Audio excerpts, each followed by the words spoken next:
अभी हम लोग मौजूदा हालात में लॉकडाउन से जूझ रहे हैं।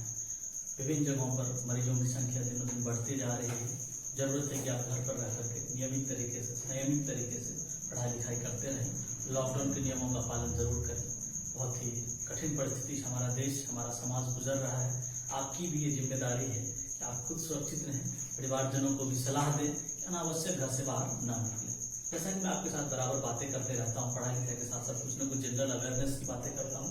आज का वीडियो आपके लिए बहुत इंपॉर्टेंट है, क्योंकि आज के वीडियो के लास्ट में मैं आपको बताने वाला हूँ कि कुछ जो अभी एजुकेशनल चेंजेस, रूल रेगुलेशन में चेंजेस आ रहा है, कुछ र्यूमर्स जो अभी फैल रहे हैं, उसको भी मैं आज क्लियर करने वाला हूँ।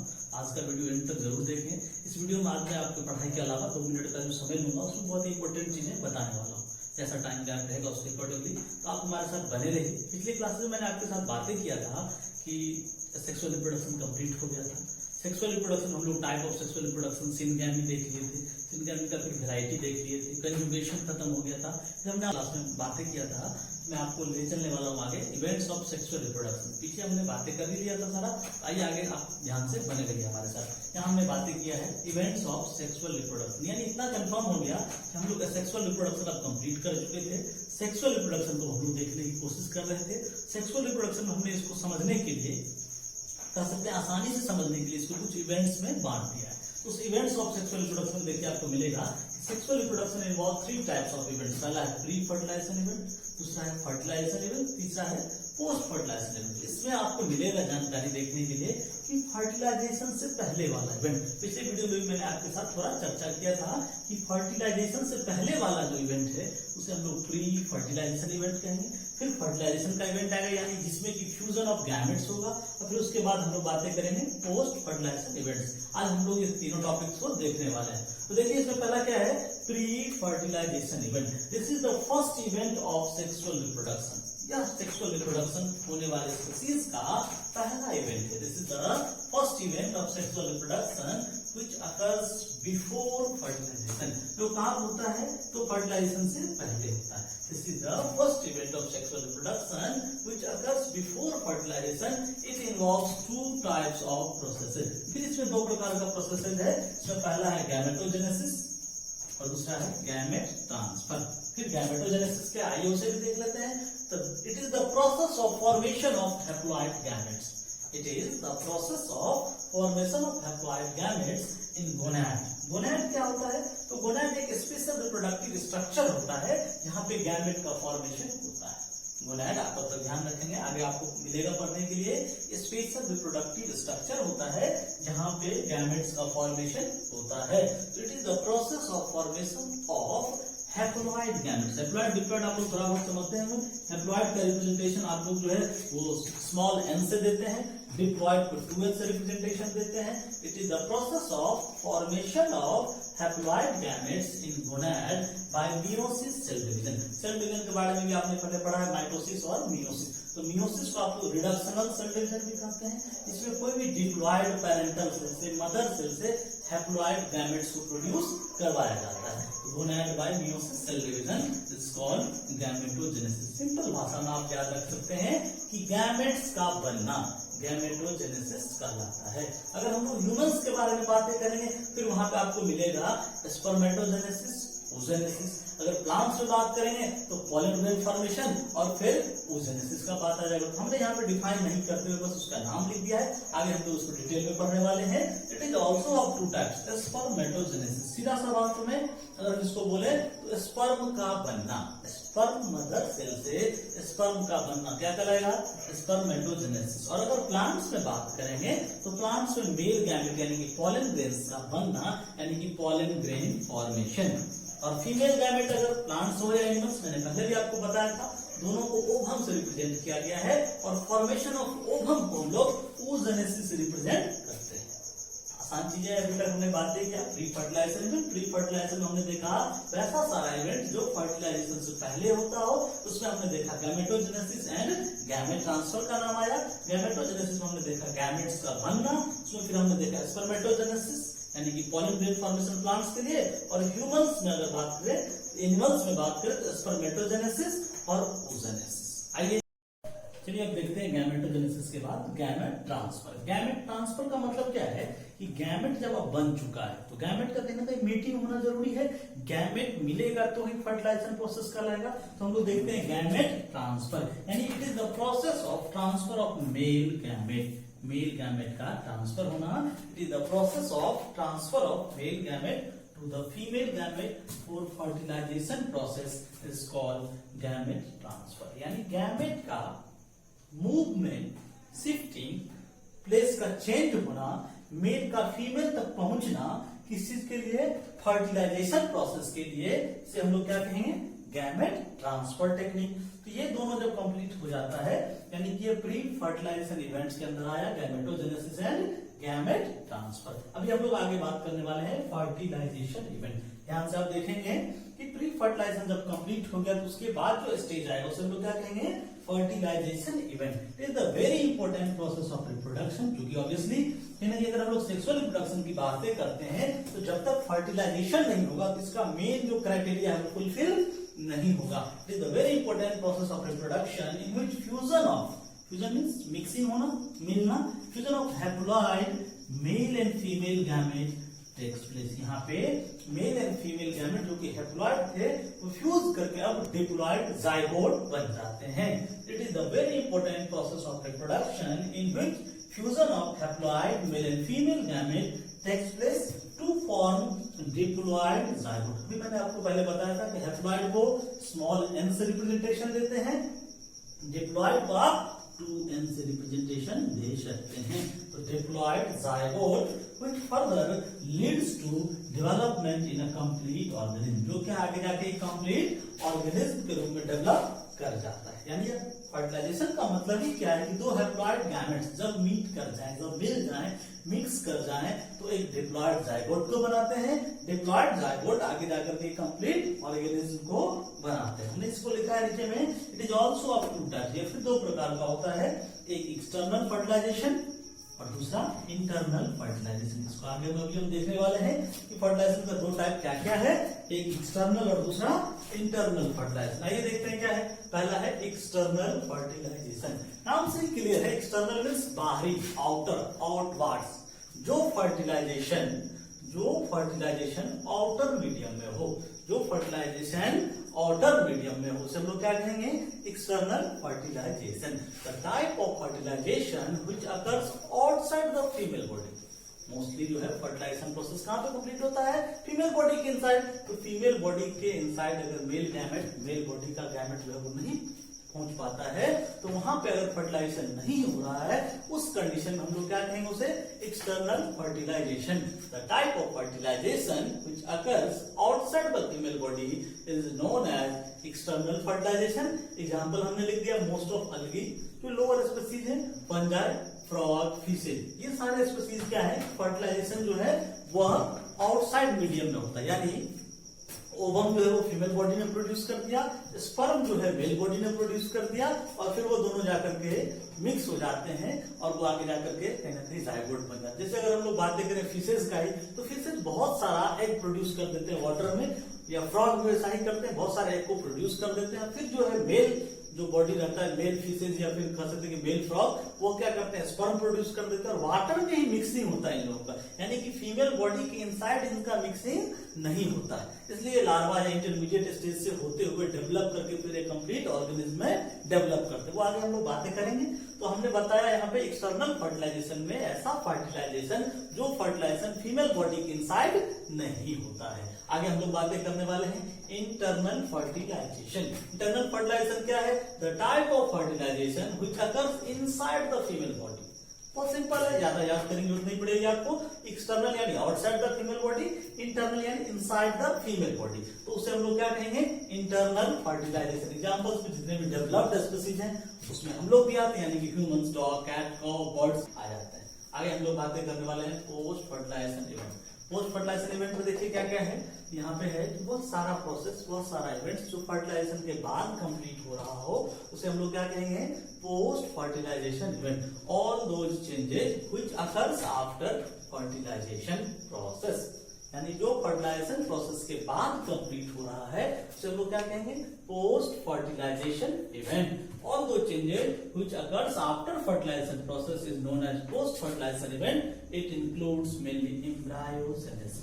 बहुत इंपॉर्टेंट चीज है embryogenesis, आगे हम लोग उसको भी डील करने वाले हैं। And development of young ones। embryogenesis क्या होता है उसे हम लोग देख लेते हैं। The formation of embryo is known as embryogenesis। हमने यहाँ पे लिखा है the development of embryo from zygote। Zygote कैसे बना था आपने देखा था, फर्टिलाइजेशन के समय में जब टू टाइप्स के गैमेट मीट कर गए थे, मिक्स कर गए थे, तो वहां पे जाइगोट बना। उस जाइगोट में जब बहुत बार माइटोटिक सेल डिवीजन होगा, माइटोटिक यानी कि माइटोसिस, माइटोसिस को हम लोग बोलते थे, याद होगा आपको, इक्वेशनल सेल डिवीजन। म्यूसिस को हम लोगों ने वहां पे क्या बोला, रिडक्शनल सेल डिवीजन, यानी कि उसमें डिप्लॉइड से हैप्लॉइड प्रोड्यूस हो रहे थे, जबकि यहाँ पे हैप्लॉइड से हैप्लॉइड ही बनते जाएंगे, या अगर डिप्लॉइड हो तो डिप्लॉइड ही कंटिन्यू रहेंगे।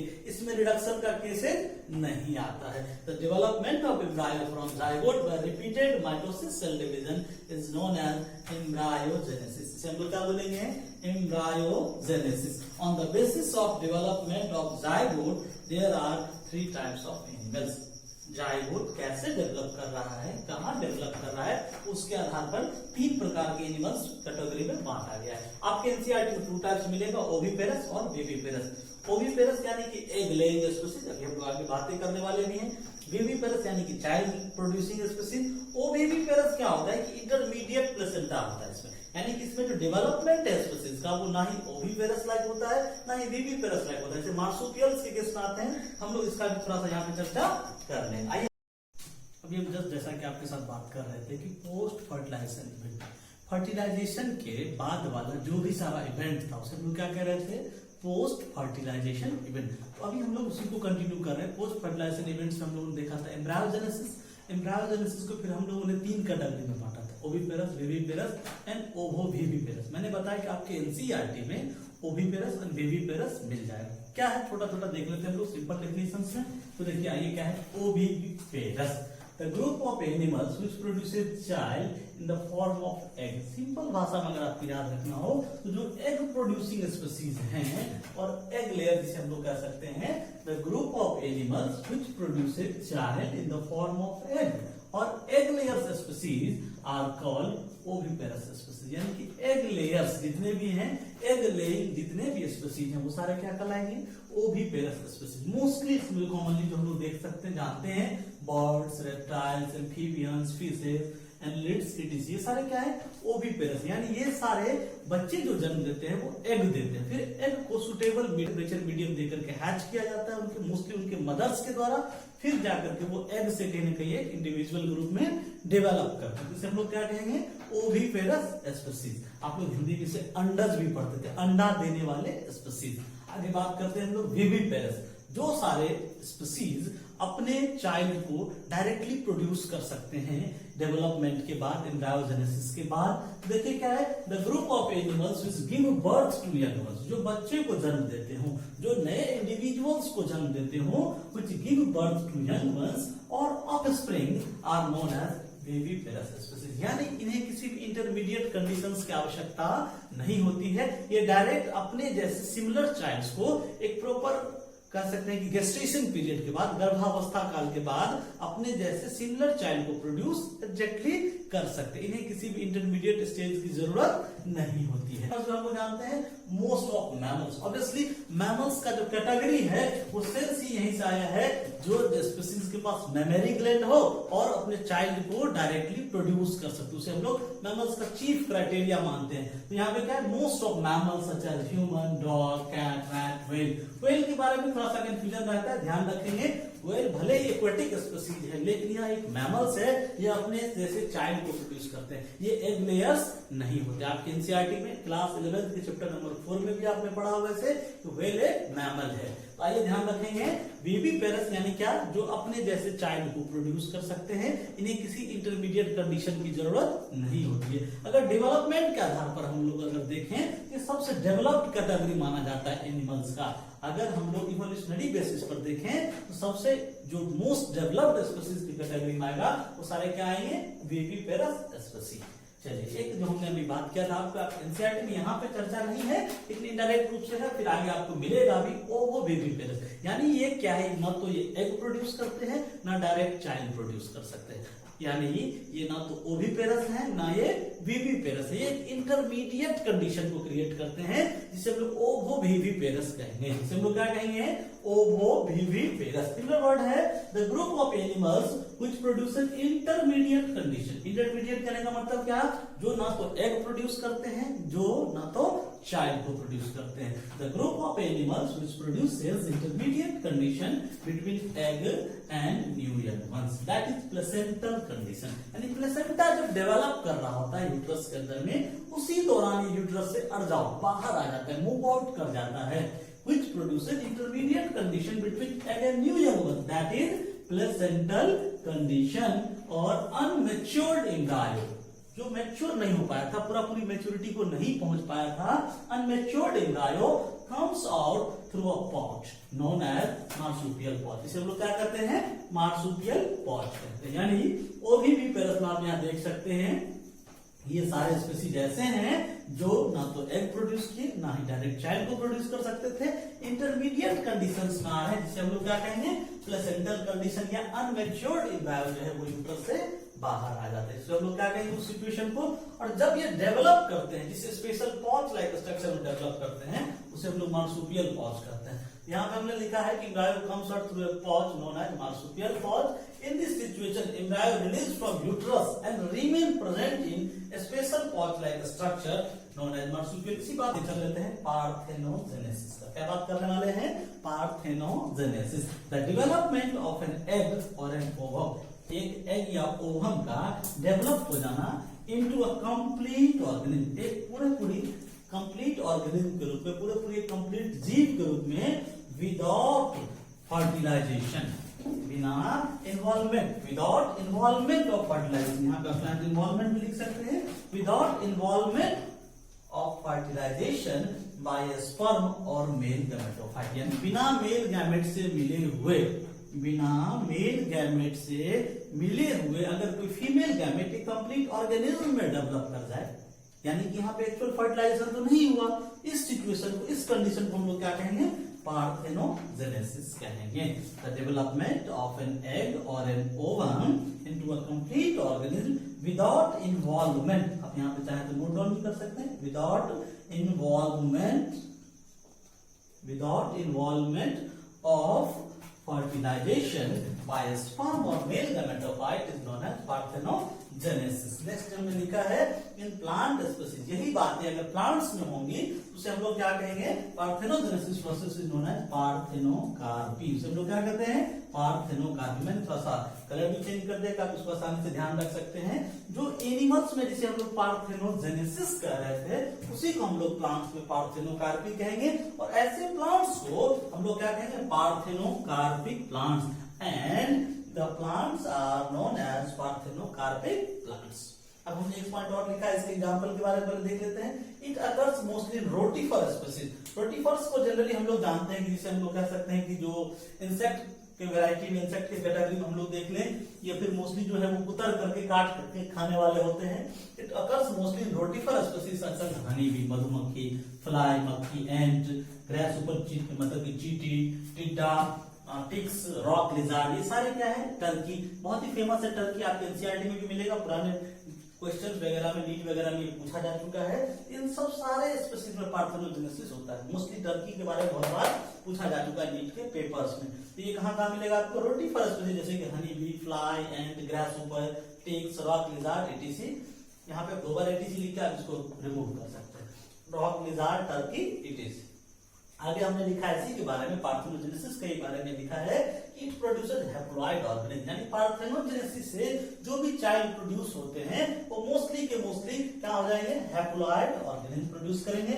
इट में अकर नेचुरली और आर्टिफिशियल, या तो ये खुद को खुद हो जाते हैं, जैसे कि हार्मोन रिडक्शन वगैरह कारण टर्की वगैरह में, या हम लोग अपने फायदे के लिए, कॉमर्शियली प्रोडक्शन के लिए आर्टिफिशियली भी करवा सकते हैं। यहाँ तक का लेक्चर जो आज यहाँ खत्म हो जाता है। अगले दिन मैं आपके साथ एक और लेक्चर दूंगा क्लास 12 के ही फर्स्ट चैप्टर का, लास्ट लेक्चर। इसमें हम लोग बातें करेंगे होमोथैलिक, हेटेरोथैलिक क्या है, थोड़ा सा क्रोमोसोम के बारे में बताऊंगा, थोड़ा सा हिंट दूंगा मेंस्ट्रुअल साइकिल, ओएस्ट्रस साइकिल क्या होता है, और ये चैप्टर खत्म हो जाता है। उम्मीद करते हैं चैप्टर में हमने जो इतना एफर्ट लगाया है वो आपके लिए फ्रूटफुल हो रहा है। अगर आप शुरुआत से वीडियो देख रहे हैं फर्स्ट लेक्चर से, तो आपके लिए जरूर बहुत बेनिफिशियल होने वाला है। मैं इस वीडियो के बाद जो लास्ट वीडियो डालूंगा उसके बाद 2-3 दिनों का गैप दूंगा कि आप उसको अच्छे से रिवाइज कर सके एक बार। अगर फिर उसके बाद भी कोई प्रॉब्लम आता है, कोई टॉपिक एनसीईआरटी का छूट जाता है, तो आप हमसे जरूर पूछ सकते हैं। तो आपके लिए सिलसिलेवार तरीके से अगर आप पढ़ते हैं, routine wise, topic by topic, lecture by lecture अगर आप कंटिन्यूअसली देख लेंगे तो आपके लिए बहुत ही आसान हो जाएगा। उम्मीद करते हैं घर बैठ के भी आप इसको अच्छे से पढ़ पा रहे होंगे, समझ पा रहे होंगे। अब अगर हम लोग बातें करेंगे, मैंने जैसा कि अभी इस वीडियो की शुरुआत में आपको बताया था कि आज मैं क्या बताने वाला हूं,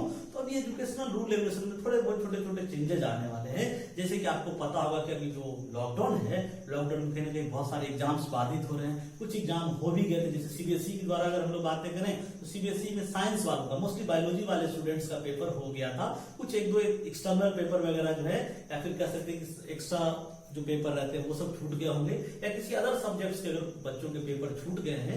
तो दिल्ली के जो डिप्टी सीएम है या एजुकेशनल मिनिस्टर भी हैं मनीष सिसोदिया, उन्होंने एक गाइडलाइन दिया है सेंट्रल मिनिस्ट्री को कि आप अगर चाहें तो ऐसा कर सकते हैं कि जिन बच्चों ने का जो एग्जाम बाकी है, यानी जो बच्चों का एग्जाम हो गया वो तो ठीक है, जिन बच्चों का एग्जाम अभी तक नहीं हो पाया है उन बच्चों का मार्किंग उनके इंटरनल मार्क्स के आधार पर कर दिया जाए। ये उनका एक गाइडलाइन है। बहुत से बच्चे कंफ्यूजन में है कि क्या ये ऐसा होगा कि हमने जो थ्योरेटिकल पेपर दिया उसका लॉस हो जाएगा। ऐसा कुछ नहीं, आपने जो एग्जाम दे दिया उसमें मार्किंग होगा। जिस एग्जाम का कंडक्शन नहीं हो पाया है, अब लॉकडाउन के कारणों से नहीं हो सकता है, उसे ऐसा एक हिंट दिया गया, एक सलाह दिया गया। अभी ऐसा कोई लागू भी नहीं हुआ, तो आप लोग घबराए नहीं। अगर आपका एग्जाम नियरेस्ट समय में नहीं भी हो पाता है तो आपके बेहतरी भविष्य के लिए कोशिश किया जाएगा कि आपको अच्छे से अच्छे मार्क्स दिया जाए। पहला सलाह था। दूसरा एक और र्यूमर या फिर एक कह सकते सजेशन अभी निकल के मार्केट में आ रहा है। उन्होंने डिप्टी सीएम मनीष सिसोदिया ने ये जानकारी दिया, दिल्ली के डिप्टी सीएम है और एजुकेशन मिनिस्टर भी है।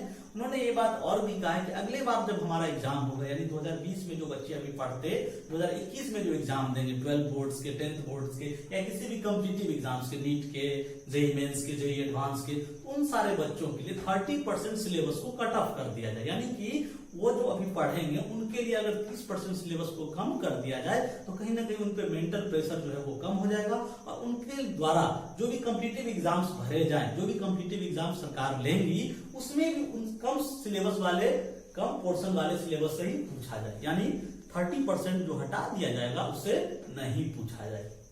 ये अगर लागू हो जाता है तो बच्चों के लिए एक बेहतर ऑप्शन हो सकता है कि चलिए कुछ टॉपिक जो आपको छांट दिया जाएगा, हटा दिया जाएगा, उसके अलावा भी आप जो तैयारी करते हैं उसको आप अच्छे से कमांड कर लें तो आपका बेहतर भविष्य बन सकता है। हम अभी इतना ही आपको कह सकते हैं कि आप जहां भी हैं, जैसे भी हैं, अच्छे से रहिए, पढ़ाई लिखाई करते रहिए, खाना पीना स्वास्थ्य का ध्यान रखते रहिए, और साथ ही साथ ध्यान रखिए कि कहीं ना कहीं सरकारें चिंतित हैं हमारे आपके भविष्य को लेके, तो सहयोग करिए। सरकारी सिस्टम में सरकारी तंत्रों को सहयोग करिए, वो जरूर आपके एग्जाम्स के लिए भी कुछ ना कुछ बेहतर ऑप्शन सोच रहे होंगे। उम्मीद करते हैं ये सेशन आपके लिए बहुत ही फ्रूटफुल रहा होगा।